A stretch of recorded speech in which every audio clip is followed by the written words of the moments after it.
Despite grim prospects by economists and mounting concerns from investors, Director of International Sales for DPS Sporting Club at Ambergis Cay say that the $200 million project is going strong at a steady pace. Dave Purpura told News 4 that although investors are in a frenzy, Ambergis Cay had more than $15 million in new sales in 2008 and had an upsurge of more than $30 million for that year.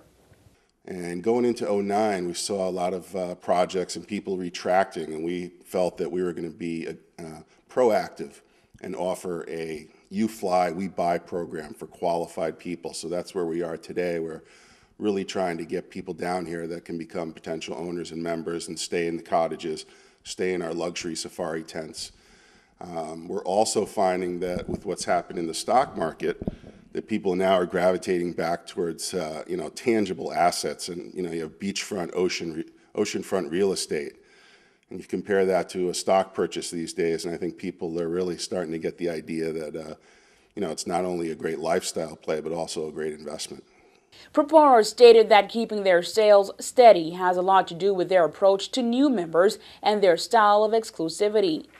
We're further along. We've sold 170 of the 450 or so ultimately lots on the island. So we're not one of these projects that's at the initial stages.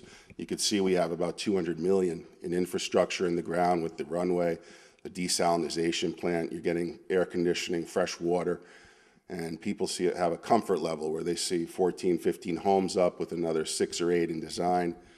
There are currently more than 100 purchases on the Cay that stretches on 1,100 acres of land. Purpura stated that DPS Sporting Club Ambergis Cay has now focused on a different market, searching for what they call real estate prospects.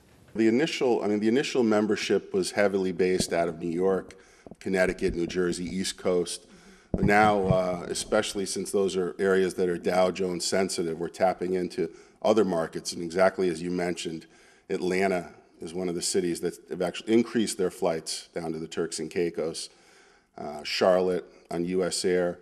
We're going into the oil and gas communities of Dallas and Houston. We did some great charity events there that are leading to some people coming down to see it. And then we've also spent some time over in Europe, and specifically the UK, since we are British. There's a British history here, and with the runway now, they could fly directly into Ambergis.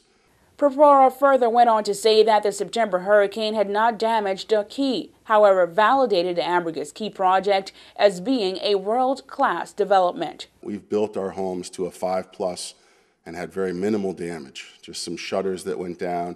So it really was a great story to go back. Everyone was very apprehensive going into those 2 days, and the partners flew here the next day, and they called us, and we all got on the phone with our members and prospects to tell the story of that we basically survived the hurricane beautifully, and it's just we're trying to use that in our marketing to show that there's a lot of fear there with the hurricanes, and to be able to show that the homes had minimal damage. 150 of the staff members stayed in the second floor of the dormitories, and no one was hurt, no one was harmed, and we came through with flying colors. 325 lots are currently left on the Cay. Officials say they will embark on the construction of the spa facilities in the near future, and it will also embark on the construction of the Hawks Nest Harbor Marina project soon, which, according to officials, will be downsized from its original grand size architectural plans to a more modest one.